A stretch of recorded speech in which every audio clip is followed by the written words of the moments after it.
കുമളി പഞ്ചായത്ത് വികസന പ്രവർത്തനങ്ങൾക്കായി ചുരക്കുളത്ത് സ്ഥലം വാങ്ങിയത് ഭരണസമിതിയിലെ 20 മെമ്പർമാരും ഐക്യകണ്ഠേനയുള്ള തീരുമാനപ്രകാരമെന്ന് LDF.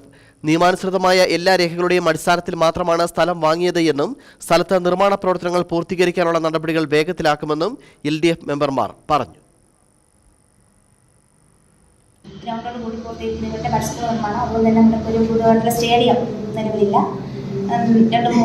നമ്മുടെ പഞ്ചായത്തിന്റെ അതിലുള്ള സ്കൂളുകളിലെ കുട്ടികൾക്ക് കളിക്കളം ഉണ്ടാക്കുന്നതിന് സ്റ്റേഡിയം, അതുപോലെ ടൗൺ ഹാള്, ആയുർവേദ ഹോസ്പിറ്റൽ, അതുപോലെ ടൂറിസ്റ്റ് ഡെസ്റ്റിനേഷന്, അങ്ങനെ ഒരു 6 പ്രോജക്റ്റുകൾ നടപ്പിലാക്കുന്നതിന് വേണ്ടിയിട്ടാണ് നമ്മൾ സ്ഥലം വാങ്ങാനായിട്ട് തീരുമാനിച്ചിട്ടുള്ളത്.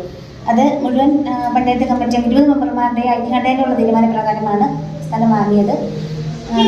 പിന്നെ നമ്മൾ സ്ഥലം വാങ്ങുന്നതിന് മുമ്പായിട്ട് തന്നെ എല്ലാവിധ രേഖകളും വില്ലേജിൽ ആ സ്ഥലവുമായി ബന്ധപ്പെട്ടുള്ള രേഖകളെല്ലാം നിയമാനുസൃതമുള്ള എല്ലാ നടപടിക്രമങ്ങളും പൂർത്തീകരിച്ചതിന് ശേഷമാണ് സ്ഥലം വാങ്ങാൻ വേണ്ടി നമ്മൾ മുമ്പോട്ട് പോയിട്ടുള്ളത്. സംസ്ഥാന ധനകാര്യ ഓഡിറ്റ് വകുപ്പ് തോട്ടഭൂമിയിൽ നിന്ന് 5 ഏക്കർ വാങ്ങിയ സ്ഥലം പാഴ്ചെലവായി കണ്ടെത്തിയിരുന്നു. തുടർന്ന് കുമളി പഞ്ചായത്തിലെ 20 മെമ്പർമാരും മുൻ സെക്രട്ടറി 30 ലക്ഷം വീതം തിരിച്ചടയ്ക്കണമെന്ന് നിർദ്ദേശിച്ചു. എന്നാൽ UDF മെമ്പർമാർ ഓഡിറ്റ് വകുപ്പിലെ ഡെപ്യൂട്ടി ഡയറക്ടർക്ക് ഈ ഇടപാടിൽ തങ്ങൾക്ക് യാതൊരു ബന്ധവുമില്ലെന്ന് കാട്ടി കത്ത് നൽകി.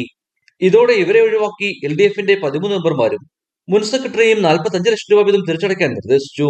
ഇതിനെതിരെയാണ് LDF പഞ്ചായത്ത് അംഗങ്ങൾ ഇപ്പോൾ രംഗത്ത് വന്നിരിക്കുന്നത്. എന്നാൽ ഈ പ്രവർത്തനങ്ങൾക്കെതിരെ ഭരണസമിതിയിലെ UDF മെമ്പർമാർ തെറ്റായി പ്രചരണം നടത്തുകയും ഓഡിറ്റ് ഡിപ്പാർട്ട്മെന്റിലെ ചില കോൺഗ്രസ് ഉദ്യോഗസ്ഥരെയും കൂട്ടുപിടിച്ച് രാഷ്ട്രീയം കളിക്കുകയാണെന്ന് ആരോപിച്ചു. ഐക്യകണ്ഠേന എടുത്ത വസ്തുവാങ്ങൽ തീരുമാനത്തെ പിന്തുണച്ച UDF മെമ്പർമാരെ മനഃപൂർവ്വം ഓഡിറ്റ് ഡിപ്പാർട്ട്മെന്റിലെ ചില ഉദ്യോഗസ്ഥർ ഒഴിവാക്കുകയും LDF മെമ്പർമാർ കുറ്റക്കാരാണെന്ന് പ്രചരിപ്പിക്കുകയും ചെയ്യുന്നു. വസ്തു തോട്ടഭൂമിയല്ലെന്നും ഇത് പുരയിടമാണെന്നും ഇതിനകത്ത് യഥേഷ്ടം നമുക്ക് എന്ത് ജോലി വേണം ചെയ്യാമെന്ന് സർട്ടിഫിക്കറ്റ് തന്നിട്ടുണ്ട്. അതാണല്ലോ നമുക്ക് ആധികാരികമായിട്ട് പഞ്ചായത്തിന്റെ രേഖ. അത് വ്യത്യസ്തമായിട്ടൊരു ഗൂഢാലോചന, രാഷ്ട്രീയ ഉദ്യോഗസ്ഥ ഗൂഢാലോചന. ഈ ഓഡിറ്റ് റിപ്പോർട്ടുമായി ബന്ധപ്പെട്ട ഓഡിറ്റർമാരാണ് ഇതിനകത്തൊരു പരാമർശം നടത്തിയേക്കുന്നത്. ഈ വസ്തു വാങ്ങിയത് അതവര് പറയുന്നത് തെറ്റായ കാര്യങ്ങളാണ് പറയുന്നത്. ഇക്കാര്യത്തിൽ കോടതിയെ സമീപിക്കാനൊരുങ്ങുകയാണ് ഭരണസമിതിയിലെ LDF മെമ്പർമാർ. കുമളി പഞ്ചായത്ത് വാങ്ങിയ സ്ഥലത്ത് നിർമ്മാണ പ്രവർത്തനങ്ങൾ പൂർത്തീകരിക്കുന്നതിനായി നടപടികൾ വേഗത്തിലാക്കുമെന്ന് panchayat president Rajani Biju, vice president KM Siddique, വികസനകാര്യ standing committee chairperson Shanti Shajimon, panchayat അംഗം കെബീർ, മറ്റു മെമ്പർമാർ എന്നിവർ പറഞ്ഞു. ഇടുക്കി വിഷൻ, കുമളി.